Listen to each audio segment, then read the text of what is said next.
ഖുർആൻ വിമർശിക്കണമെങ്കിൽ എന്ത് ചെയ്യണം? ഈ ഒരു സാധനം നമുക്ക് കൈ വേണം. ഇതൊന്ന് വയ്ക്കണേ. ഒന്ന് ഇതിൻ്റെ എന്താണ് ഈ ഖുർആനിൽ തന്നെ എന്താണ് ഞാൻ ഇത് പഠിച്ചുകൊണ്ടാണ് പറയുന്നത്. ഇതിൻ്റെ 2:223 പറയുന്നത് എന്താണ്? നിങ്ങളുടെ പത്നിമാർ നിങ്ങളുടെ കൃഷിഭൂമിയാണ്. അപ്പോൾ നോക്കി, ഇതൊക്കെ ഞാൻ കുറച്ച് ഡീപ്പായിട്ട് വായിച്ചുകൊണ്ടാണ് വിമർശനം ചെയ്യുന്നത്. അപ്പോൾ എങ്ങനെ സ്ത്രീകൾക്ക് ബഹുമാനം കൊടുക്കും? അതുകൊണ്ട് നിങ്ങളുടെ കൃഷിഭൂമിയിൽ നിങ്ങൾക്ക് ഇഷ്ടപ്പെടുന്ന വിധം ചേർന്ന് കൊള്ളുക. നിങ്ങളുടെ ഭാവിക്ക് വേണ്ട ഒരുക്കങ്ങൾ മുൻകൂട്ടി ചെയ്തു വയ്ക്കുക. മനസ്സിലാകുന്നുണ്ടോ? എന്നുവെച്ചാൽ നിങ്ങളുടെ കൃഷിഭൂമിയാണ്, ഇഷ്ടം പോലെ ചെയ്യുക. അപ്പോൾ സ്ത്രീകൾക്ക് ബഹുമാനം എവിടെ? ഇനി സൂറ 5:33 പറയുന്നത് വെച്ചാൽ അവിശ്വാസികളോടുള്ള അവരുടെ നിലപാട് അതെന്ന് പറയാം. അങ്ങനെ ഓരോന്നായിട്ട് നമ്മൾ എടുത്ത് അടുക്കി വെച്ച് കഴിഞ്ഞാൽ പിന്നെ മനസ്സിലാകുന്നുണ്ടോ, നമുക്ക് നല്ലപോലെ വിമർശിക്കാൻ പറ്റും. സൂറ 5:33 പറഞ്ഞു. അപ്പം ശരിക്കും പറഞ്ഞു കഴിഞ്ഞാൽ ഇങ്ങനെയുള്ള ഈ മതത്തെ പ്രീണിപ്പിക്കാൻ വേണ്ടിയാണ് പിണറായി വിജയൻ പല കാര്യങ്ങളും ചെയ്യുന്നത്. അപ്പം നമ്മളത് അറിഞ്ഞിരിക്കായിരിക്കും, അത് നമ്മൾ വായിക്കുന്നുണ്ടെന്ന് നമുക്കറിയാം. ഇന്ന് 3:27 വായിക്കാം. 3:27 അവിശ്വാസികളുള്ള നിലപാട് എങ്ങനെയാണെന്ന് നോക്കാം. എന്താണ് ഈ അവിശ്വാസികളെ നമുക്ക് സത്യവിശ്വാസികളെ വിട്ട് സത്യനിഷേധികളെ ആത്മമിത്രങ്ങളാക്കി വയ്ക്കരുത്. അതായത് ഖുർആൻ 3:28 മനസ്സിലായില്ലേ? എന്ന് വെച്ചാൽ സത്യവിശ്വാസം വെച്ചാൽ മുസ്ലിങ്ങൾ സത്യവിശ്വാസികളെ വിട്ട് സത്യനിഷേധികളെ ആത്മമിത്രങ്ങളാക്കി വയ്ക്കരുത്. എങ്ങനെയുണ്ട് അവന്മാരെ മനസ്സ്? വല്ലവനോ ചെയ്തെങ്കിൽ അവൻ അള്ളാഹുമായി യാതൊരു ബന്ധമില്ല എന്ന് മനസ്സിലാകുന്നുണ്ടോ? പിന്നെ അങ്ങനെ പോയിട്ട് പിന്നെ പറയുക ഇങ്ങനെ അത് വേറെ രീതി മനസ്സിലാകുന്നുണ്ടോ? ഇനി സൂറ 5:51-31 വായിക്കുന്ന വേറെ രീതിയാണ് മനസ്സിലാകുന്നുണ്ടോ? ഇങ്ങനെ ഞാൻ ഇതിനെപ്പറ്റി പഠിച്ചുകൊണ്ടാണ് വിമർശിക്കുന്നത്. എൻ്റെ സെബാസ്റ്റ്യൻ മുന്നിക്കലാണെന്നുണ്ടെങ്കിലും അതിനെക്കുറിച്ചാണ് പറയുന്നത്. പിന്നെ സ്ത്രീകളോടുള്ള മറ്റൊരു നിലപാട് നോക്കിക്കഴിഞ്ഞ് 24 ഇവിടെ മുസ്ലിങ്ങളുടെ ഇതിൽ പറയുന്നത് എന്താണ്? പക്ഷേ ഇവരുടെ ഉടായ്പ നോക്കണം. അതിൻ്റെ ഇടയിൽ മറ്റുള്ളവരുടെ വിവാഹബന്ധത്തിലിരിക്കുന്ന സ്ത്രീകൾ നിഷിദ്ധമാണ്. എന്നാൽ യുദ്ധത്തിൽ ബന്ധനസ്ഥരായി നിങ്ങൾക്ക് നിയന്ത്രണത്തിൽ വച്ചിരിക്കുന്ന സ്ത്രീകൾ അതിൽ നിന്ന് ഒഴിവാണ്. എന്ന് പറഞ്ഞാൽ എന്തോ വേറെ ഭർത്താവുള്ള സ്ത്രീകളാണെങ്കിലും അടിമകളായിട്ട് പിടിച്ചു കഴിഞ്ഞാൽ നിങ്ങൾക്ക് ഇഷ്ടം പോലെ ഉപയോഗിക്കാം. എങ്ങനെ ഈ മതം നന്നാവും? പുള്ളിങ് ഡൗൺ സ്ട്രോങ്സ് ഇത് എതിർക്രിസ്ത്യൻ്റെ മതമാണ്. ഇതിനപ്പുറം തെളിവെന്താണ്? അല്ലാതെ നിങ്ങൾക്ക് നിശ്ചയിച്ച സമയമാണത്, നിയമമാണിത്. മനസ്സിലാകുന്നുണ്ടോ? ഇവർക്ക് പുറമേയുള്ള സ്ത്രീകളുടെ നിങ്ങളുടെ ധനം മഹറായി നൽകിക്കൊണ്ട് ആവശ്യപ്പെടുന്നത് അനുവദിച്ചു വന്നിരിക്കുന്നു. എന്നുവെച്ചാൽ പണം കൊടുത്ത് വേണമെങ്കിൽ വേശ്യമാരെ പോലെ, അവരല്ല വേശ്യമാർ, എങ്ങനെയാണോ വേശ്യമാരോട് പെരുമാറുന്നത് അതുപോലെ ഉപയോഗിക്കാം. വല്ലാത്തൊരിതാണ് മനസ്സിലാകുന്നുണ്ട്. അപ്പം വല്ലാത്തൊരു ഉടായ്പാണ് ഈ മതം. മുസ്ലിം മതം വെച്ചാൽ വല്ലാത്ത ഉടായ്പാണ് മനസ്സിലാകുന്നുണ്ട്. ആവശ്യപ്പെടുന്നത് അനുവദിച്ചു വന്നിരിക്കും. പിന്നെ 5:53 നമ്മൾ വായിക്കുമ്പോഴത്തേക്കും അത് ഇതാണ്. അപ്പം ഞാനീ പറയുന്നതൊന്നും ചുമ്മാ പറയുന്നതല്ല, നമുക്കിത് മതിയായ എന്തുണ്ട് തെളിവുള്ളതുകൊണ്ടാണ് നമ്മളെന്ത് ചെയ്യുന്നത് പറയുന്നത്. അപ്പം പിന്നെ വേറെ കാര്യം, മറ്റേ പുള്ളിയോടൊക്കെ പഠിപ്പിച്ചു കഴിഞ്ഞാൽ പുള്ളിക്ക് നമുക്ക് ഒരുപാട് റെസിസ്റ്റ് ചെയ്യാൻ പറ്റും. ഇതാ സൂറ 5:33-51 പറയുന്നത് എന്താണ്? അള്ളാഹുവിനോട് അവൻ്റെ ദൂതനോടും സമരം ചെയ്യുക വെച്ചപ്പോൾ നമ്മൾ വീഡിയോ ഒക്കെ ചെയ്യുന്നില്ലേ? അതായത് ഈ മതം തെറ്റാണെന്നും ഇത് ഉടായ്പ മതമാണെന്നും 21 യവന്മാർ കാണിച്ചത് പൊള്ളത്തരമാണെന്നും ഇങ്ങനെ പറഞ്ഞ് എതിർക്കുന്ന ഈ ഒരു അനുഭവം, അതിനെയാണ് യുദ്ധം ചെയ്യാമെന്ന് പറഞ്ഞു. അല്ലാതെ ഇവരുടെ ദേവനോട് ഇൻഡയറക്റ്റായിട്ട് നമുക്കെങ്ങനെ എതിർക്കാൻ പറ്റും? അപ്പോൾ ദാറ്റ് മീൻസ് യൂട്യൂബിൽ കൂടെ എതിർക്കുക. മനസ്സിലാകുന്നുണ്ടോ? ഇപ്പോൾ ഒരു അദൃശ്യനായിരിക്കുന്ന പിശാചിൻ്റെ ശക്തിയോട് നമുക്ക് വാളുകൊണ്ട് എതിർക്കേണ്ട കാര്യമില്ല. അപ്പോൾ യുദ്ധം എന്ന് പറഞ്ഞാൽ എൻ്റെ അർത്ഥം എന്താണ്? സമരം ചെയ്യുകയും ഭൂമിയിൽ കുഴപ്പമുണ്ടാക്കാൻ ഓടി നടക്കുകയും എന്ന് വെച്ചാൽ നമ്മളെപ്പോലെ അയ്യോ മുസ്ലിം മതം പൊള്ളത്തരമാണ്, ഇത് ഉടായ്പാണ് എന്ന് പറയാൻ വേണ്ടി ഓടി നടക്കുകയും ചെയ്യുന്നവർക്കുള്ള പ്രതിഫലം അവരെ വധിക്കുകയോ ക്രൂശിക്കുകയോ. എങ്ങനെയുണ്ട്? ക്രിസ്തു പറഞ്ഞ എന്താണ്? നീ നിന്നെപ്പോലെ നിൻ്റെ സഹോദരനെ സ്നേഹിക്കുക. ഇതൊന്നും പഠിക്കാതെയാണ് പല ആളുകളും എന്ത് ചെയ്യുന്നത്? അയ്യോ ഖുർആൻ ഇസ്ലാമും കൂടെ എന്താണ് മതേതരമാണ്, ഏത് മതങ്ങളും ഇതാണ്. ഒരു കാര്യം പറയണമെങ്കിൽ അതിനെക്കുറിച്ച് പഠിക്കണം, പഠിക്കാതെ ചുമ്മാറി പറയരുത്. ഇത് ഞാൻ അതുകൊണ്ടാണ് ബുക്കെടുത്ത് തെളിവെന്നില്ല, ഞാൻ ചുമ്മാ കൈന്നിട്ടെന്ന് പറയുന്നത്. ഭൂമിയിൽ കുഴക്കം ഓടി നടക്കുകയും ചെയ്യുന്നവർക്കുള്ള പ്രതിഫലം അവരെ വധിക്കുകയോ ക്രൂശിക്കുകയോ കൈകാലുകൾ ഓരോന്നിടവിട്ട് മുറിക്കുക അല്ലെങ്കിൽ നാട് കടത്തിയാവുന്നു. ജോസഫ് മാഷിൻ്റെ കൈവെട്ടിൻ്റെ കാരണം എന്താണെന്ന് മനസ്സിലായി? അവർ നോക്കിയപ്പോൾ ഇതിൽ ഇങ്ങനെയാണ് എഴുതി വെച്ചിരിക്കുന്നത്. അപ്പോൾ പറഞ്ഞു എടാ പിന്നെ എഴുതി വെച്ചിരുന്നാൽ മാത്രം പോരാ, അത് എന്ത് ചെയ്താൽ മതി, ഇത് ഇതുപോലെ എന്ത് ചെയ്യണം, അങ്ങ് നടപ്പായാൽ മതി. എഴുതി വെച്ചിരുന്നിട്ട് മാത്രം കാര്യമില്ല, എന്നാൽ പിന്നെ അവരുടെ കൈ അങ്ങ് വെട്ടിയേക്കും. മനസ്സിലാവുന്നുണ്ടോ? അല്ലെങ്കിൽ നാട് കടത്തിയാവുന്നു. ഇത് അവർക്കുള്ള ഇഹലോകത്തുള്ള അപമാനമാണ്. മനസ്സിലാകുന്നുണ്ട്. പിന്നെ പരലോകത്തുള്ളത് വേറെ എന്ന് പറയും. മനസ്സിലാകുന്നുണ്ട്. അപ്പോൾ ഇത് മറ്റൊരു ഉടായ്പ. ഇനി ഇവരുടെ വേറെ ഉടായ്പ പെട്ടണം. ഇത് പുറത്ത് കൊണ്ടുവരുമെന്ന് അറിയാമെന്നുള്ളതുകൊണ്ട് അവർ പറയുന്നത് എന്താണ്? സത്യവിശ്വാസികൾ എന്ന് വെച്ചാൽ മുസ്ലിങ്ങളെയും ജൂതന്മാരെയും ക്രിസ്ത്യാനികളെയും നിങ്ങൾ ആത്മമിത്രങ്ങളാക്കി സ്വീകരിക്കരുത്. ഇത് ഞാൻ കൈ നിന്നിട്ട് എഴുതിയ ഗ്രന്ഥമല്ല. ഞാൻ വലിയോളായിരുന്നുകൊണ്ട് അങ്ങനെ മൈത്രി നാറിലും കൊണ്ടച്ചൻ മെടുന്നും ഇങ്ങനെ പ്രിൻ്റ് ചെയ്ത പുസ്തകമല്ല. മനസ്സിലായി? നമ്മളിത് കണ്ടെത്തിയപ്പോഴത്തേക്ക് 2020 കഴിഞ്ഞു പോയി, അത്രയേ ഉള്ളൂ. 2020 മുമ്പ് എനിക്ക് അറിഞ്ഞുകൂടായിരുന്നു. അതുകൊണ്ടാണ് തിരുമല അയ്യോ തള്ളാഹ് കക്കും പറന്നൊക്കെ പറയുമ്പോഴത്തേക്കും വായിത അങ്ങളേ സർബത്ത്. യവന്മാരെ മനസ്സിരിപ്പ് ഇതാണ്. യവന്മാരെ പുറമേ ചിരിച്ചാണെങ്കിൽ അകത്ത് കടിച്ചിറച്ച് നായ്ക്കളാണ്. യവന്മാരുടെ ഈ മതം ആണല്ലോ അവർ പ്രാവർത്തികമാക്കുന്നത്. അതെനിക്ക് അറിഞ്ഞുകൂടായിരുന്നു. ഇപ്പോൾ അതുകൊണ്ട് യവന്മാരുള്ള എന്ത് ചെയ്തു, എല്ലാ യവന്മാരുള്ള കോണ്ടാക്ട്സ് കഴിവതും നമുക്കൊരു ലിമിറ്റുണ്ട്, ചിലതിന് എക്സെപ്ഷൻ ഉണ്ട്. കഴിവതും എന്ത് ചെയ്യുന്നു നമുക്കൊരു അണ്ടർസ്റ്റാൻഡിങ് ഉണ്ട്. മനസ്സിലാക്കുക, കട്ട് ചെയ്യുക കഴിഞ്ഞു. മനസ്സിലായില്ലേ? അവരിൽ പിന്നീട് ഒരു മുറിവ് വന്നിട്ട് ചികിത്സേനേക്കാളും അത് മുറിവ് വരാൻ നോക്കുക. നേരത്തെ 4 വർഷം കൊണ്ട് അറിഞ്ഞ ഭാഗ്യം. അപ്പോൾ ചോദിക്കും 2002-ലും 2003-ലൊക്കെ അഭിലാഷ് അവിടെ പോയി എന്നറിഞ്ഞുകൊണ്ടായിരുന്നു. അന്ന് ഇതിനെപ്പറ്റി നമുക്ക് അറിഞ്ഞുകൂടാ. ഈ COVID-19 എന്ന് പറഞ്ഞ സമയത്ത് രോഗമൊന്നും വന്നില്ലെങ്കിലും ലോക്ക്ഡൗൺ കാലത്ത് എന്നെപ്പോലെ ജോലിയും കൊല്ലല്ലായിരിക്കുന്ന ആളുകൾക്ക് ഈ വീഡിയോകൾ ശ്രദ്ധിക്കപ്പെട്ടു. നമ്മളിത് കുറേ പഠിച്ചു. ഇതേപോലത്തെ അങ്ങനെയാണ് ഇതിലേക്ക് വന്നത്. ആ ലോക്ക്ഡൗൺ വരായിരുന്നില്ലെങ്കിലോ നമ്മൾ പണ്ടത്തെ പോലെ ട്യൂഷനൊന്നും ട്യൂട്ടറിക്കോളെന്ന് പറഞ്ഞുകൊണ്ട് ഓടി കിടക്കും. ഈ വീഡിയോ ഒന്നും കാണത്തുമില്ല. അവസാനം വാള് കഴുത്തിൻ്റെ അവിടെ വരുമ്പോൾ മാത്രം അയ്യോ ഇതിങ്ങനെയായിരുന്നു, ഇപ്പോഴേ അറിഞ്ഞുള്ള മക്കളെ, നേരത്തെ അറിഞ്ഞുകൂടായിരുന്നു. അതുകൊണ്ടാണ് 2020 നമുക്ക് ലോക്ക്ഡൗൺ എന്ന ജോലിയും കൊല്ലം എല്ലാത്തരം വായിച്ച് അങ്ങനെയെങ്കിലും ഗുണം പിടിച്ച് രക്ഷപ്പെട്ടോളാം ഈ മതത്തിൽ നിന്ന്. ഒന്നും മാത്രമല്ല മറ്റുള്ള രീതിയിൽ നിന്ന് രക്ഷപ്പെടുത്താനല്ലേ തന്നത്, അത് ഉപയോഗിച്ചില്ല അല്ലേ. അപ്പോൾ ട്യൂഷൻ എന്ന് പറഞ്ഞ് റോഡ് കിടന്നല്ലേ. അപ്പോൾ ഞാൻ പറയുന്നത് വെച്ച് കഴിഞ്ഞാൽ അത് നമ്മൾ നന്നായിട്ട് മനസ്സിലാക്കണം. യൂതന്മാരെയും ക്രിസ്ത്യാനികളെയും നിങ്ങൾ ആത്മമിത്രങ്ങളാക്കി സ്വീകരിക്കരുത്. എത്രമാത്രം ഉടായ്പാണെന്ന് നോക്കും. അപ്പം മുസ്ലിം മതം എത്ര ഉടായ്പാണെന്ന് ഇതിൽ നിന്ന് എന്ത് വ്യക്തമാണെന്ന് നോക്കും. മനസ്സിലാകുന്നുണ്ടോ? ആത്മമിത്രങ്ങളായി സ്വീകരിക്കരുത്. അവരിൽ ചിലരുടെ മിത്രങ്ങളാണ്. ഇവിടെ നോക്കുക, അവരിൽ ചിലരുടെ എന്താണ് മിത്രങ്ങളാണ്. നിങ്ങളിൽ വല്ലവനും അവരെ ആത്മമിത്രങ്ങളാക്കി വയ്ക്കുന്ന വശം എത്ര പിന്നെ എന്താണ് പോയിസൺ വമിക്കുന്ന മതമാണെന്ന് നോക്കുന്നത്. വിഷം, കൂടും വിഷം. ചില അമ്മായിയമ്മമാർ മരുമോളെക്കുറിച്ചും മരുമോൾ അമ്മായിമാരെക്കുറിച്ചും പറഞ്ഞിട്ടുണ്ട് കൊടും വിഷമെന്ന്. പക്ഷേ ഇതല്ല, അതിനേക്കാളും എന്താണ് അവർ വിഷമല്ല, ഇതാണ് വിഷം. നിങ്ങളിൽ വല്ലവനും അവരെ ആത്മമിത്രങ്ങളാക്കി വയ്ക്കുന്ന വശം അവൻ അവരിൽപ്പെട്ടവനത്തെ അക്രമികളായ ജനതയ്ക്ക് അല്ലാതെ മാർഗ്ഗദർശനം നൽകിയല്ലേ. ആർക്കുമാണ് അവൻ്റെ മാർഗ്ഗദർശനം? ഇതല്ലേ മാർഗ്ഗദർശനം. ഇനി സൂറ 9:5 123 അവിടെയും പറയുന്നതാണ്. ഞാൻ അഭിലാഷ് എന്ന് പറയുന്നത് ചുമ്മാ അങ്ങനെ നമ്മൾ ഒരു കാര്യം റെഫർ ചെയ്യാതെ പറയുന്നതല്ല, നമ്മൾ പറയുന്നെങ്കിൽ അതിന് തെളിവ് സഹിതേ പറയത്തുള്ളൂ. ഇനി 9 ഇതിൽ പറയുന്നത് എന്താണെന്ന് നോക്കാം. അങ്ങനെ ഓരോന്നോരോന്നിട്ട് എടുത്ത് നോക്കിക്കഴിഞ്ഞാൽ 9:120 മനസ്സിലാവും. 9:5 പറയുന്നത് എന്താണ്, 9:123 പറയുന്നത് എന്താണ്. അപ്പോൾ അങ്ങനെ നമുക്ക് നോക്കാം. ഇത് 8 8:12 വായിക്കണേ. വേണ്ട, ഇങ്ങനെയൊക്കെ പറയണമെങ്കിൽ അത് വായിക്കാതെ പറയാൻ പറ്റുമോ? പഠിച്ചുകൊണ്ടാണ് പറയുന്നത്. 8:12 നിന്റെ നാഥൻ മലക്കൾക്ക് ബോധനം നൽകിയ സന്ദർഭം ഞാൻ നിങ്ങളോടൊപ്പം ഉണ്ട്. അതുകൊണ്ട് സത്യവിശ്വാസികളെ ഉറപ്പിച്ചുറത്തുക.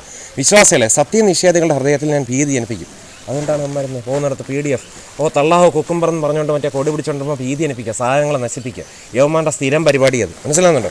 അതുകൊണ്ട് അവരുടെ പിരടികൾ വെട്ടി വീഴ്ത്തുക. ക്രിസ്തു എന്താണ് പറഞ്ഞിരിക്കുന്നത്? നിന്നെപ്പോലെ നിൻ്റെ പിന്നെ എന്താണ് നിൻ്റെ ബ്രദറിനെ സ്നേഹിക്കുക, നിൻ്റെ അയൽക്കാരനെ സ്നേഹിക്കുക. ഞാൻ നിങ്ങളെ സ്നേഹിച്ച പോലെ നിങ്ങൾ തമ്മിൽ സ്നേഹിക്കുക. ക്രൂശിലെ മരണവും ഉയർപ്പുകൊണ്ടുള്ള ബന്ധത്തിലാണ് പറയുന്നത്. നേരെ ഓപ്പോസിറ്റാണ് പറയുന്നത്. എങ്ങനെ ഇത് ആൻറ്റി ക്രൈസ്റ്റ് ആവായിരിക്കും? ക്രിസ്തുവിന് വിരുദ്ധമായിട്ടുള്ള മതം. മനസ്സിലാകുന്നുണ്ടോ? അപ്പം നോക്കുക, ഇവിടെ ഞാൻ പറയുന്നതല്ല. അതുകൊണ്ട് അവരുടെ പിരടികൾ വെട്ടിവീഴ്ത്തുക, അവരുടെ വിരലുകൾ ഛേദിക്കുക. എങ്ങനെയുണ്ട്? ഇനിയും മതനിരപേക്ഷം, ഇത് ഭയങ്കര നിരപേക്ഷതയാണെന്ന് പറഞ്ഞുകൊണ്ടിരുന്നത്. അത് പ്രിൻ്റ് ചെയ്ത് വിശ്വസിക്കാൻ വേണ്ടിയാണ്. പച്ചയ്ക്ക് ബോഡി എന്നുള്ള അർത്ഥത്തിൽ ചിലർ ഈ പ്രേതം എന്നൊക്കെ പറഞ്ഞടിച്ച് വാങ്ങും. ബോഡി ഉണ്ടെങ്കിൽ എന്ത് ചെയ്യില്ല, പ്രേതമല്ലടാ, അയാൾക്ക് വേണ്ട തൊടാനും പിടിക്കാനും പാകത്തിനുള്ള ബോഡിയുണ്ട്. പിന്നെ എന്നാൽ മാത്രമല്ല ഇത് പിന്നെ വേറെ ഇത് വിശ്വസിക്കാൻ വേണ്ടിയാണ് പറയുന്നത്. ഇത് ഞാൻ പ്രിൻ്റ് ചെയ്തതല്ല. മനസ്സിലായല്ലേ? ഈ മുസ്ലിം മതം എത്രമാത്രം ഉടായ്പാണെന്നും ഹിന്ദുക്കളെയും ക്രിസ്ത്യാനികളെയും എത്രമാത്രം ദ്രോഹിക്കുന്ന മതമാണെന്നും ഈ മുസ്ലിം മതം എന്ന് തെളിവ് സഹിതം പറയുന്നത്. ഇത് ഞാൻ വലിയവളെ നിന്ന് പ്രിൻ്റ് ചെയ്തുകൊണ്ടൊന്നല്ല. ഞാൻ ഇത് കണ്ടെത്തിയപ്പം 4 വർഷമായി പോയെന്നേ ഉള്ളൂ. പണ്ട് അറിഞ്ഞൂടായിരുന്നു. അതുകൊണ്ട് മുസ്ലിങ്ങളുടെ കയ്യിൽ നിന്നും പെൺകുട്ടികളെ ലവ് ജിഹാദൊക്കെ രക്ഷിക്കേണ്ട ഒരു ഉത്തരവാദിത്തം ഇന്ത്യൻ പൗരന്മാർക്കുള്ളതാണ്. ഇനി 8:12 നിന്റെ നാഥൻ മലക്കൾക്ക് ബോധനം നൽകിയ സന്ദർഭം ഞാൻ നിങ്ങളോടൊപ്പം ഉണ്ട്. അതുകൊണ്ട് സത്യവിശ്വാസികൾ ഉറപ്പിച്ചെടുത്തുക. മനസ്സിലാകുന്നുണ്ടോ? പിന്നെ ഭീതി ജനിപ്പിക്കുക. അതുകൊണ്ട് അവരുടെ പിരടികൾ വെട്ടി വീഴ്ത്തുക. എങ്ങനെയുണ്ട്? ജോസഫ് മാഷിനെ കൈവെട്ടിയ ചുമ്മാതെയാണ്. യവന്മാർ ഇതല്ലേ പഠിക്കുന്നതല്ലേ പ്രാവർത്തികമാക്കുന്നത്, അതല്ലേ വിശ്വസിക്കുന്നത്. മനസ്സിലായി? അവരുടെ വിരലുകൾ ഛേദിക്കുക. അയ്യോ, എന്നിട്ട് ആ സമയത്ത് മാധ്യമപ്രവർത്തകർക്ക് എവിടെ പോയി? എന്താ അവർ വരാഞ്ഞ്? കാരണം ഇത് പുറത്തു വന്നു കഴിഞ്ഞാൽ അവർക്ക് കിട്ടുന്ന ഫണ്ട് നിർത്തലാക്കും. ഏഷ്യാനെറ്റ് ഓഫീസിലെ മറ്റവന്മാർ പക്ഷേ ഒറ്റ കെട്ടായിട്ട് അവന്മാരെ നേരിട്ടുണ്ടല്ലോ. ഇതൊന്നും എന്ത് ഏഷ്യാനെറ്റിലെ വിനു വി ജോണോ മറ്റേ ശ്രീകണ്ഠൻ നേരൊന്നും പറയാത്തത്? ഇത് പറയാൻ നാവില്ലേ? VD സതീശൻ്റെ അറിവ് എവിടെ പോയി? എവിടെ ഭരണിക്കകത്തിട്ട് വെച്ചേക്കുന്നത്? പക്ഷേ എനിക്ക് വോട്ട് ബാങ്കൊന്നുമല്ല, ഉള്ളതല്ല പച്ചയ്ക്ക് പറയും. ഒരു ദിവസം ജീവിച്ചാൽ സിംഹത്തെ പോലെ ജീവിക്കണം. ഇനി അതിൻ്റെ 9 ഇതാണ്. അതുകൊണ്ടാണ് തെളിവ് സാധനം കൊണ്ടുവന്ന് ഇല്ലേ പറയാം. അഭിലാഷ് ചുമ്മാ അവിടെ വീട്ടിൽ ഇരുന്നപ്പോൾ അയാൾക്ക് വേറെ എന്തോ ഒരു മനസ്സിലാകുന്നുണ്ടോ? ഇനി 9 9-ാമത്തെയാണ് 9:5 123 നമുക്കൊന്ന് വായിക്കാം. ആദരണീയരായ മാസങ്ങൾ അവസാനിച്ചാൽ കരാർ ലംഘിച്ച ആ ബഹുദൈവ വിശ്വാസികളെ കാണുന്നിടത്ത് വെച്ച് വധിക്കുക. മനസ്സിലാകുന്നുണ്ടോ? കാണുന്നിടത്ത് വെച്ച് എന്ത് ചെയ്യുക? വധിക്കുക. ഞാൻ പറയുന്നതല്ല, കണ്ണാടി എടുത്തു വെച്ച് മലയാള അക്ഷരമാണ്. വെണ്ടയ്ക്കോലെ എഴുതി വെച്ചൊക്കെയാണ്, എടുത്തു വെച്ച് വായിക്കുക. ഇത് ഞാൻ പ്രിൻ്റ് ചെയ്തതല്ല. ഇതാരാ പ്രിൻ്റ് ചെയ്തത്? എൻ്റെ ഖുർആൻ. ആരാണ് പ്രിൻ്റ് ചെയ്തത്? എൻ്റെ അമ്മ പത്മിനിമ. അമ്മ പണ്ടേ മേടിച്ച് വെച്ചത് എനിക്കിപ്പോൾ പറയാനായി. ചില ആളുകൾ പറയില്ലേ, ഓരോന്നിനും ഓരോ സമയമുണ്ട് ദാസ എന്ന് പറയുമ്പോൾ. ഒരു കാര്യം മേടിച്ച് വെച്ചാലും ചിലപ്പോൾ ആ വ്യക്തിയുടെ കാലത്തിൻ്റെ ഒരു 75-ാമത്തെ വയസ്സിലായിരിക്കും, അല്ലെങ്കിൽ അവസാനമായിരിക്കും. ആര് പറഞ്ഞ് കതിരന്മേൽ വെള്ളം വെച്ചിട്ട് കാര്യമില്ലെന്ന്? ചിലപ്പോൾ അവസാനമായിരിക്കും രക്ഷ. ചേട്ടനാണെങ്കിൽ അവസാനമായിരിക്കും ചിലപ്പോൾ ഡിപ്രഷനിൽ നിന്നൊരു മോചനം. ഓരോരുത്തർക്ക് രക്ഷപ്പെട്ട ഒരു സമയമുണ്ട്. ഇത് ഞാൻ ഐഡിയ അല്ല. എൻ്റെ പേര് എന്തായാലും അബ്ദുൾ റഹ്മാൻ എന്നല്ല. ഇത് അബ്ദുൾ റഹ്മാൻ PA കാര്യം PA ഊഫ്, ഭയങ്കര ഊഫ് തന്നെ. CN അഹമ്മദ് മൗലവി ഇവരാണ് ഈ പറയുന്നത്. മനസ്സിലായത്? ഞാനല്ല പറയുന്നത്. അതിൻ്റെ 9 നച്ചി പറയുന്നത് എന്താണ്? ആദരണീയ മാസങ്ങൾ അവസാനിച്ചാൽ ആ ബഹുദൈവ വിശ്വാസികൾ ആരാണ്? ഹിന്ദുക്കൾ ബഹുദൈവ വിശ്വാസികളാണെന്നും പല മൂർത്തികളുണ്ടെന്നും അവർക്ക് പണ്ടേ അറിയാം. മനസ്സിലാകുന്നുണ്ടോ? കാണുന്നിടത്ത് വെച്ച് ചോദിക്കുക. ചേട്ടൻ നിന്നത് എന്തായാലും എന്താണ് കറക്റ്റ് പ്ലേസിലും കറക്റ്റ് സമയത്തും കറക്റ്റ് ടൈം കേട്ടോ. ഞാൻ ആ പത്രം ഇന്നത്തെ ന്യൂസ് എന്താണെന്ന് അവിടെ 1 മണിക്ക് ഇറങ്ങി ഞാൻ ഇവിടെ നിന്ന് വായിക്കാൻ, ചേട്ടൻ ഇവിടെ നിൽക്കാൻ തോന്നാൻ കറക്റ്റ് ഈ വഴി കൂടെ വീട്ടിൽ പോയിട്ട് ഞാൻ തിരുമല കൂടെ പോരുന്നത്. വീട് പൂട്ടി. അമ്മ നേപ്പാളിൽ ടൂർ വഹിക്കുന്നുണ്ട്. വീട് പൂട്ടി. പണ്ട് അഹത്തിൽ മോഹൻലാൽ ഉറങ്ങില്ല. അപ്പോൾ വീട് ഒന്നും കൂടെ പൊട്ടിയോ? ഞാനില്ലാത്തപ്പോൾ ഏതെങ്കിലും ബാക്ടീരിയ വീണ്ടും വന്നത് എന്നാൽ തിരിച്ചു. അപ്പോൾ ഞാൻ വിചാരിച്ചു എന്തായാലും എന്ത് ചെയ്യും, വലിയുള്ള ജംഗ്ഷനും തിരിച്ചു വന്നല്ലേ. ഇനി വലിയുള്ള ആ കട്ടയുള്ള റോഡിൽ കൂടെ പോകണ്ട, നേരെ എരുത്താട്ടോണം വഴി കണ്ടച്ചമോട് കുളത്തിൽ കൂടെ അങ്ങോട്ടോ. അവിടെ കണ്ട് അപ്പുറത്ത് ഒരു ആശാരി ഉണ്ടല്ലോ, കള്ള് കുടിച്ചു കഴിഞ്ഞാൽ ഭയങ്കര എതിർപ്പ്, കള്ള് കുടിക്കാത്തപ്പോൾ ശരി. അങ്ങേരെ നാട് വഴി കണ്ടച്ചമീട് കുളം കുളം കുളം കുളം എന്ന് ചിന്തിച്ചപ്പോഴത്തേക്കും പെട്ടെന്ന് അതാ തേടിയ വള്ളി കാലി ചുറ്റിയതുപോലെ തലയിൽ കെട്ടും കെട്ടി മറ്റേ ചേട്ടൻ അവിടെ നിൽക്കുന്നത്. കറക്റ്റ് സമയം കേട്ടോ. ഞാൻ താങ്കളെ ഫോൺ ചെയ്തില്ല, ഞാൻ ഇവിടെ വരുമെന്ന് മുൻകൂട്ടി പറഞ്ഞതല്ല, എനിക്ക് രക്ഷപ്പെടുമായിരുന്നു എനിക്കറിയാം. പക്ഷേ കറക്റ്റ് എൻ്റെ മുമ്പിൽ തന്നെ എന്ത് ചെയ്തു കേട്ടത്, ഈ ബന്ധനം അഴിക്കാൻ വേണ്ടി നിർത്തിയിരുന്നു. എന്താണ് ആ ബഹുദൈവ വിശ്വാസികളെ കാണുന്നിടത്ത് വെച്ച് വധിക്കുക, അവരെ ബന്ധനസ്ഥരാക്കുക, ഉപരോധിക്കുക, എല്ലാ താവളങ്ങളിലും അവരെ തേടി പതിയിരിക്കുക. വിശ്വസിക്കാൻ കൊള്ളാമോ? ഇനിയും കൊടുക്കും. ബേക്കറിയിലും വലിയുള്ള മുസ്ലിം ബേക്കറിയിലും പഫ്സ്, ചിപ്സ്, ഡ്രിങ്ക്സ് എല്ലാത്തിനും ഓർഡർ ചെയ്യും. വേണമെങ്കിൽ വീട്ടിനകത്ത് ആരൊക്കെയുണ്ട്, വീട്ടിനകത്ത് ഏതൊക്കെ മുറിയുണ്ട്, ഏതൊക്കെ റൂമാണ് സേഫ്. എൻ്റെ വീട്ടിൽ എൻ്റെ പെങ്ങളുടെ മോൾ അവിടെ ഇരിപ്പുണ്ട്. പിന്നെ കുറേ പെൺകുട്ടികളകത്തുമുണ്ട്. താല്പര്യമുള്ളവർക്ക് എല്ലാം പറഞ്ഞു കേട്ടോ. ഫുൾ ഡീറ്റെയിൽസ് ഫേസ്ബുക്ക് ഇട്ടേക്കും. എൻ്റെ പൊന്നു ചേട്ടാ, ഈ മതം ഇസ്ലാം മതം ഉടായ്പാണെന്ന് അറിഞ്ഞുകൊണ്ടാണ് ഞാൻ ഇത് ഞാൻ എഴുതിയല്ല, അഭിലാഷ് എഴുതിയതല്ല. ഞാൻ പക്ഷേ മനസ്സിലാക്കിയപ്പോൾ 4 വർഷമായിപ്പോയി. ഇവിടെ ലവ് ജിഹാദില്ലെന്ന് യവന്മാർ ഈ പിണറായി വിജയൻ എന്ന കൊശവനും VD സതീശനും എന്തിനവന്മാർ പ്രതിപക്ഷമായിട്ടിരിക്കുന്നു. പക്ഷേ എനിക്ക് വോട്ട് ബാങ്കില്ല. ഈ ദേശത്തെ ബച്ചാവ് എന്ന് പറയും പോലെ സേവ് ചെയ്യുക, സേവ് ഇന്ത്യ എന്ന് പറയും പോലെ കേൾക്ക്. മനസ്സിലാക്കി കറക്റ്റ് ടൈമിൽ തന്നെ ചേട്ടൻ നിന്ന് കേട്ടോ, അല്ലെങ്കിൽ ഓടി ഒളിച്ചൻ. പക്ഷേ ഞാൻ ഐഡിയല്ല, നമുക്ക് ബന്ധനസ്ഥരാക്കുക എന്നാണ്, കാണുന്നിടത്ത് വെച്ച് വധിക്കുക. യവന്മാർ ഐഡിയോളജി എങ്ങനെയുണ്ട് ഞാൻ പഠിച്ചോണ്ട് പറയുന്നത്. അവരെ ബന്ധനസ്ഥരാക്കുക, ഉപരോധിക്കുക, എല്ലാ താവളങ്ങളിലും അവരെ തേടി പതിയിരിക്കുക. അങ്ങനെയുണ്ട്. ഇനി അവർ പശ്ചാത്തപിച്ച് മടങ്ങി. എന്താണ് പശ്ചാത്താപം എന്ന് വെച്ചാൽ മുസ്ലിം മതം ആവുക. മനസ്സിലാകുന്നുണ്ടോ? നമസ്കാരത്തെ നിഷ്ഠ പാലിക്കുകയും സക്കാത്ത് കൊടുക്കുകയും ചെയ്താലോ അവരെ വഴിക്ക് വിട്ടേക്കും. അങ്ങനെയാണെങ്കിൽ ഒന്ന് ചെയ്യണ്ട കേട്ടോ. അങ്ങനെയാണെങ്കിൽ അയ്യോ അവരെ വീടും കൊള്ളുകയും ചെയ്യല്ലേ. നമ്മൻ്റെ ആളുകളാണ്. കാരണം അറ്റം തുമ്പും വെട്ടിയിട്ട് മേളിൽ മറ്റേ ബറോട്ട തൊപ്പിയും കൂടെ വെച്ച് കഴിഞ്ഞാൽ എല്ലാമായി. മനസ്സിലാകുന്നുണ്ടോ? എന്തൊരു കാർണികൻ. അള്ളാഹു അങ്ങേറ്റം പുറത്തുനിന്നാണ് പറഞ്ഞ കാർണികനാണ്. ഇതുപോലത്തെ ഒരു ദുഷ്ടൻ എൻ്റെ ലോകത്ത് ഇതുപോലെ ഞാൻ കണ്ടിട്ടുണ്ട്. മനസ്സിലാകുന്നുണ്ടോ? ഇനി 123 പറയുന്നത് വെച്ച് കഴിഞ്ഞാൽ എന്താണ്, ഞാൻ ഉണ്ടാക്കി പറയുന്നതല്ല. 123 പറയുന്നത് വേണ്ട നമുക്ക്, സത്യവിശ്വാസികളെ നിങ്ങളുടെ അടുത്ത് താമസിക്കുന്ന സത്യനിഷേധികളോട് യുദ്ധം ചെയ്തു കൊള്ളുക. ആരാണ് സത്യനിഷേധികൾ? ഇസ്ലാം മതത്തെ മതമായിട്ട് അംഗീകരിക്കാത്തവരാണ് സത്യനിഷേധികൾ. അവരോട് എന്ത് ചെയ്യുക? യുദ്ധം ചെയ്തു കൊള്ളുക. അവർ നിങ്ങളിൽ പരുഷ സ്വഭാവം കാണട്ടെ. ഉണ്ടോ? അപ്പോൾ അവർ നിങ്ങൾ എന്ത് ചെയ്യണം? പരുഷ സ്വഭാവം കാണട്ടെ എന്ന് വെച്ച് കഴിഞ്ഞാൽ ഇത് പിന്നെ ഒരു പരീക്ഷമായിട്ട് പെരുമാറുക. മനസ്സിലാകുന്നുണ്ടോ? അപ്പം ഞാൻ വീട്ടിൽ നിന്ന് എഴുതി ഉണ്ടാക്കിയതല്ല, ഇത് ഞാൻ എഴുതിയതല്ല. അപ്പോൾ എങ്ങനെയുണ്ട് ഈ മതം? ഉടായ്പ മതമാണത്. മനസ്സിലാകുന്നുണ്ടോ? നിങ്ങൾ ഗ്രഹിച്ചിരിക്കുക, അള്ളാഹു സൂക്ഷ്മബോധമുള്ളവരോടൊപ്പമാണ്. മനസ്സിലാകുന്നുണ്ടോ? അപ്പോൾ അങ്ങനെ എൻ്റെ പൊന്നു ചേട്ടാ, ഇതിനകത്ത് ഒരുപാട് ഇനിയുണ്ട്. അപ്പോൾ തൽക്കാലം ഇത്രയും മതി. ഇനിയിപ്പം ചേട്ടനും ചോറ് കഴിച്ചിട്ടുണ്ടെങ്കിൽ പെട്ടെന്ന് തേച്ചോളൂ. അല്ല കഴിച്ചില്ലെങ്കിൽ പ്രത്യേകിച്ച് കഴിക്കേണ്ട കാര്യമൊന്നുമില്ല. അപ്പോൾ ഇങ്ങനെയുള്ളൊരു ഉടായ്പ മതമാണ് ഇസ്ലാം മതമാണ്. വളരെ വ്യക്തമായിട്ട് മനസ്സിലാക്കുക. എന്നാൽ ബൈബിളിൽ പറയുന്നത് എന്താണ്? Believe on Lord Jesus Christ and your family saved. അതായത് കർത്താവ് യേശുവിൽ വിശ്വസിക്കുക, എന്നാൽ നീ നിന്റെ കുടുംബം രക്ഷപ്രാപിക്കും. മറ്റൊരുത്തലും രക്ഷയില്ല. നാം രക്ഷപ്പെടാൻ ആകാശങ്ങളിൽ മനുഷ്യരുടെ കയ്യിൽ നൽകപ്പെട്ട മറ്റൊരു നാമമില്ല. മനസ്സിലാവുന്നുണ്ടോ? ഫുള്ളിംഗ് ടോൺ ഓഫ് സ്റ്റോൺസ് കാസ്റ്റിൻ്റെ ഇമേജിനേഷൻസിനോ ഫോർ ബദനികൾ വഴി കാസ്റ്റിൻ്റെ ഇമേജിനേഷൻസ് അസ്ത്രി ബി സി ഫോർ ബദനികൾ വഴി. എന്നാൽ ലോർഡ് ജീസസ് ക്രൈസ്റ്റ് പറയുന്നത് നീ നിന്നെപ്പോലെ നിന്റെ അയൽക്കാരനെ സ്നേഹിക്കുക, നിന്റെ സഹോദരനെ സ്നേഹിക്കുക. അതുപോലല്ലേ for brethren you have called and ലിബർ living God is richly called and liberty living God is richly all things enjoy. പിന്നെ എല്ലാം നല്ലതാനും തികഞ്ഞൊക്കെ ഉയരത്തിൽ വെളിച്ചങ്ങളുടെ വിധങ്ങളിൽ ഇറങ്ങി വരുന്നു. നമുക്ക് ഈ മുസ്ലിം മതത്തെ ട്രോൾ ചെയ്യാനുള്ള ഒരു എന്താണ് അതോറിറ്റിയാണ്. അറിഞ്ഞ സത്യം എന്നതുപോലെ മറ്റുള്ളവരിലേക്കും പ്രചരിപ്പിക്കാനുള്ളതാണ്.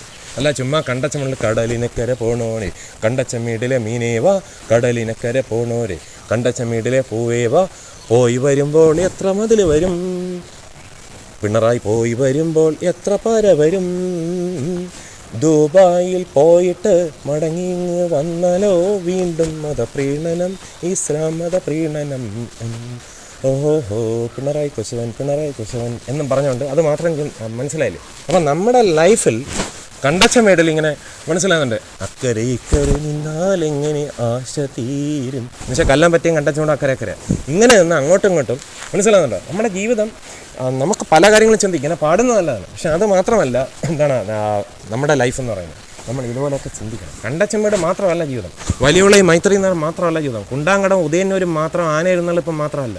മനസ്സിലാകുന്നുണ്ടോ? ജീവിതം എന്ന് പറഞ്ഞു കഴിഞ്ഞാൽ എന്താണ് കുറച്ചും കൂടെ വിശാലം. എന്ന് വെച്ചാൽ ആ ദേവനെ പോയി നമസ്കരിക്കാനല്ല പറഞ്ഞു, റോഡിൽ കൂടെ പോകുമ്പോൾ ആനയെ നോക്കണ്ടെന്നല്ല പറഞ്ഞു. ആനയൊക്കെ നോക്കാം, അന്യദൈവത്തിനെ നമസ്കരിക്കണ്ട.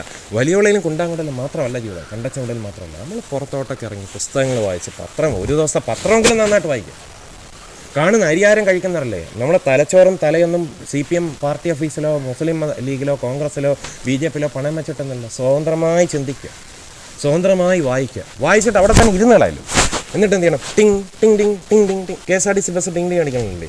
യദുവിൻ്റെ മറ്റേ മെമ്മറി കാർഡ് മോഷ്ടിച്ച് ആര്യ പോലെയല്ല, ആ പോലീസിനെ പോലെയല്ല. എന്ന് പറഞ്ഞാൽ ഇരുത്താട്ട് വണത്തോടെ കണ്ടച്ചം വേണ്ടി കൂടെ കീ കീ കീ കീ എന്ന് മങ്ങാട്ടടെ കൂടെ, തിരുമല കൂടെ, ശംഖുമുഖത്തൂടെ, കൊല്ലത്തൂടെ, ആലപ്പുഴ കൂടെ, അമ്മ പോയതുപോലെ UP അപ്പുറത്തൂടെ അയോധ്യയിലൊക്കെ പോയിട്ട് അപ്പുറത്തൂടെ കയറി നമസ്കരിക്കാനല്ല, അവർക്ക് ബോധവൽക്കരണം നടത്തണം. വാൾ കഴിച്ചു വന്നിട്ട് തല അവിടെ തെറിച്ച് വീണിട്ട് അയ്യോ മുസ്ലിം അത് എന്നായിരുന്നു അറിഞ്ഞാൽ പോരാ, അതിന് മുമ്പേ അറിയണം. മനസ്സിലായില്ലേ? എന്നിട്ട് അപ്പുറത്തെ നേപ്പാൾ പർവ്വത്തിൽ കൂടെ ഇറങ്ങി ലുംബിനിയിലോ കാഠ്മണ്ഡുവിലോ ഒക്കെ പോയി ഗുഹയിൽ കൂടെ ഒക്കെ പോയി ആ വീഡിയോസൊക്കെ അയച്ചു ഞാൻ എന്ത് ചെയ്യും? ഡൗൺലോഡ് ചെയ്യും. നമ്മൾ വിശ്വാസം നമുക്കൊരു എന്താണ് action for brethren even called liberty pulling down stones. വിശ്വാസം നമുക്ക് ഒരു പ്രാവർത്തിക തലത്തിലേക്ക്, ഒരു ആക്ഷനിലേക്ക് നമ്മൾ ലീഡ് ചെയ്ത് ചിരിച്ച് എൻജോയ് ചെയ്ത് അതിൻ്റെ കൂടെ കുറച്ച് കണ്ടച്ചിമിട്ടുകളും കുറച്ച് പുത്തരിക്കണ്ടം പിന്നെ വയലും കുറച്ച് മരുതൻകുഴി താറാമുട്ടൈ അങ്ങനെയൊക്കെ ഒന്ന്, അത് ഇതിൽ മാത്രമായിട്ട് നിൽക്കരുത്. ലൈഫ് ഇവിടെ മാത്രമായിട്ടോ പിന്നെ മനസ്സിലാവുന്നുണ്ടോ? സുനിലിൻ്റെ വീട്ടിലോ അല്ലെങ്കിൽ അവനെ സ്വർണത്തിന് പിടിച്ചേ വെള്ളിക്ക് പിടിച്ചേ അയ്യോ എന്ന് പറഞ്ഞുകൊണ്ട് കരഞ്ഞുകൊണ്ടിരിക്കാനുള്ളതല്ല. EDയും BDയും യവന്മാരാരും പെർഫെക്റ്റ് അല്ല. നിങ്ങളിൽ പാവമില്ലാത്തവരാരും ആദ്യം കല്ലെറിയട്ടെന്നുണ്ട്. യവന്മാരും പെർഫെക്റ്റ് അല്ല, മനുഷ്യരാരും പെർഫെക്റ്റ് അല്ല. ക്രൈസിസസ് മാത്രമാണ് പെർഫെക്റ്റ്. അപ്പോൾ അതുകൊണ്ട് പിമ്പിലുള്ളത് മറന്നിട്ട് മുമ്പിലേക്ക് ഓടുക. ആ ഓടുന്ന കൂട്ടത്തിൽ ഇതുപോലുള്ള ഓരോ ഉടായ്പകളും നമ്മൾ മനസ്സിലാക്കിയ കാര്യങ്ങൾ ഇതുപോലെ ആരെങ്കിലും വഴി നിൽക്കുമ്പോൾ നമുക്ക് വേണ്ടി ആരെങ്കിലുമൊക്കെ എന്ത് ചെയ്യും?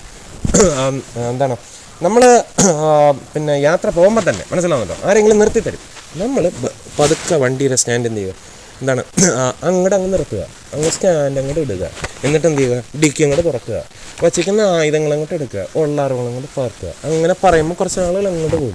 അവരും കൂടെ കേൾക്കത്ത രീതിയിൽ പറയുക. അല്ലാതെ അവർ വീട്ടിൽ പോയി ഹലോ ദിവ്യയുടെ വീടാണോ രാജേഷിൻ്റെ വീടാണോ എന്ന് പറയുമ്പോൾ അല്ല, രാജേഷിൻ്റെയും ദിവ്യയുടെയും വീടല്ല, മേലോം ഇയാളെ ഇവിടെ കാണുവാണെങ്കിൽ നമ്മൾ ബോംബെടുത്ത് അങ്ങോട്ട് അറിയും.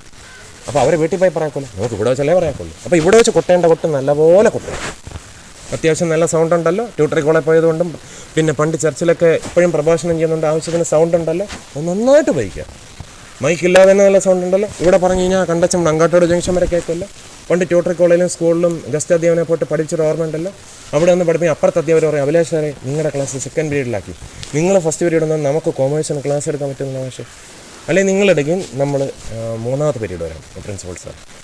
ഇങ്ങനെ ലാസ്റ്റ് കൊടുത്തിട്ടും കാര്യമില്ല, ഇങ്ങനെ അവിടെയും തരത്തുകളെ ഇങ്ങനെ ബോഡി ഉണ്ടാ വയലിൽ പണി വേർത്ത് കുളിച്ചാണല്ലോ വരുന്നത്. അങ്ങനെ ഇറങ്ങി അങ്ങ് ആത്മാർത്ഥമായിട്ട് പിള്ളേരെ ഇയാളുടെ ഇക്വേഷന് നോട്ടിനെ പോലെ ഇക്വേഷനും E² = U² + 2AS ഇതെല്ലാം ആത്മാർത്ഥമായിട്ട് പഠിക്കുക. സാർ നിങ്ങൾക്ക് ചായ ഒന്നും വേണ്ടേ? ഞാൻ പറഞ്ഞു ചായ കുടിക്കാം, ആദ്യം വർക്ക്, എനിക്ക് ഫസ്റ്റ് ചാപ്റ്റർ തരും, നിങ്ങൾ തീർക്കി. അപ്പം അങ്ങനെ പിള്ളേരുമായിട്ടൊരു ബന്ധമുണ്ട്.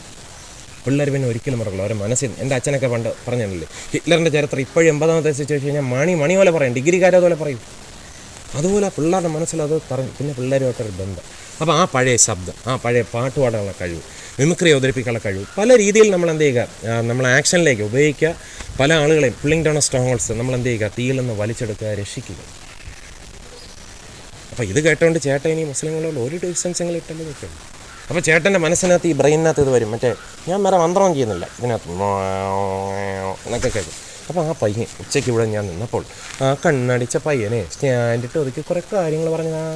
എടാ അബ്ദുൾ റഷീദ് നിൻ്റെ മതം ഊടായിപ്പടാ. അവിടെ ഇരിക്കുന്ന പയ്യനോട് പറയും ഇയാൾ 9-12 ഗുളിക കഴിക്കുന്നതിന് ഞാൻ പറയാനുള്ള കാര്യങ്ങളൊക്കെ കേട്ടാ. അയാൾ തന്നെ പറഞ്ഞൊന്നുമില്ല, ഈ വഴിക്ക് വരണമെന്നില്ല, വരികയാണെങ്കിൽ 8 മണിക്കും പറഞ്ഞൊന്നുമില്ല. നമുക്ക് അങ്ങോട്ട് ഇരുന്നാലോ? അങ്ങോട്ട് ഇരിക്കടാ, എന്താ കന്നാലി, നമുക്കങ്ങോട്ട് പഠിക്കാം. ആ പയ്യൻ പറഞ്ഞ കാര്യങ്ങൾ പേനല്ലാത്തതുകൊണ്ട് നോട്ട് ചെയ്യാൻ പറ്റില്ല, എങ്കിലും പഠിക്കാം കേട്ടാ. ഞാനൊരു ഖുറാൻ വാങ്ങിക്കാം, അയാളെ ഫോൺ ചെയ്ത് വരുത്താം. അഭിലാഷ് അനിയ ഒന്നിങ്ങോട്ട് വാട്ടാ, ഇനി ഞാനും അങ്ങോട്ട് പഠിപ്പിച്ചോളാം. എൻ്റെ ഡിപ്രഷനൊക്കെ എവിടെ പോയിന്ന് എനിക്ക് തന്നെ അറിയത്തില്ല കേട്ടാ. കണ്ടച്ചവിടെ കുളത്തിലേക്ക് അലിഞ്ഞു വിടേ.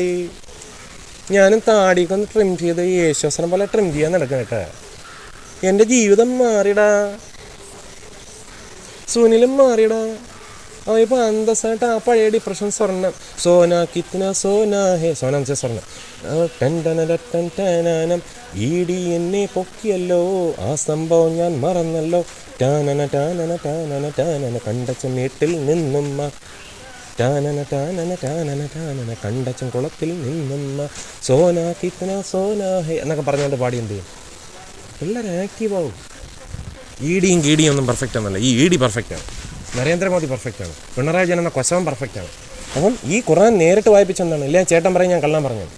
തെളിവ് സഹിതമാണ് പറഞ്ഞത്. ഇത് മതവിരുദ്ധമാണ്, ഇത് ജനാധിപത്യ വിരുദ്ധമാണ്, ആളുകളെ കൊല്ലുന്ന മതമാണ്, പോയിസൺ മതമാണ്. ചില അമ്മായിയമ്മമാർ മരുമോളെ കുറച്ച് പറയും കൊടും വിഷമെന്ന്, മരുമോള് തിരിച്ചും പറയും അതല്ല വിഷം, ഇതാണ് വിഷം. പോട്ടോ, തൽക്കാലം ഇത്രയേ ഉള്ളൂ. അതുകൊണ്ട് ക്രിസ്ത്യൻസിൽ വിശ്വസിച്ച് രക്ഷ പ്രാപിക്കാൻ നോക്കുക. Pulling down strong holds for brethren already. ക്രിസ്ത്യൻസിൽ വിശ്വസിച്ച് സാല്വേഷൻ പ്രാപിക്കാൻ നോക്കുക. ഭാരപ്പെടാതെ നമ്മൾ എന്ത് ചെയ്യുക? ലീങ് God richly all things enjoy. Bible വായിക്കുന്നത് വെച്ച് കഴിഞ്ഞാൽ എല്ലാം നല്ലതാണ്, തികഞ്ഞവരൊക്കെ ഉയരത്തിൽ വെളിച്ചങ്ങളുടെ വിധങ്ങളിൽ ഇറങ്ങിയത്. നമ്മൾ എന്താണ് അശേഷം സത്യം ചെയ്യരുത്. പിന്നെ സ്വാതന്ത്ര്യത്തിനെ ക്രിസ്തമ്മയെ സ്വാതന്ത്ര്യമാക്കി അകലയിൽ ഉറച്ചപ്പോൾ നമ്മെ അടിമത്തിൽ കുടുങ്ങി വരും. എല്ലാം നല്ലതാണ്, തികഞ്ഞവരൊക്കെ ഉയരത്തിൽ വെളിച്ചങ്ങളുടെ വിധങ്ങളിൽ എന്താണ്. അപ്പം നമുക്ക് എന്താണ് ഇറങ്ങി വരുന്നു. അപ്പം എല്ലാം നല്ലതാണ്, തികഞ്ഞവരൊക്കെ ഫോർ ബദനി ഹൻ കാൽവട്ടി എന്താണ് ഉയരത്തിൽ നിന്ന് വെളിച്ചങ്ങളുടെ പിതാവിൽ നിന്ന് ഇറങ്ങി വരുന്നത്. നമ്മൾ ഭാരപ്പെടാതെ ജീവിക്കുക. ഇംഗ്ലീഷുകളിൽ വായിക്കുമ്പം എവരി ഗുഡ് ഗിഫ്റ്റ് ആൻഡ് ഒരു perfect it is coming from above the father of lights. ക്രിസ്തേശൻ്റെ കൃപയിൽ നമുക്ക് ആശ്രയിക്കും. നമുക്ക് ഫോർ ബദനി ഉള്ളത് ഇനി കാണുമ്പോൾ മറ്റൊരു സബ്ജക്റ്റായിട്ട് നോട്ടില്ലേ ഇതിൻ്റെ ഉടായ്പുള്ള ആഴത്തിൽ പഠിക്കും.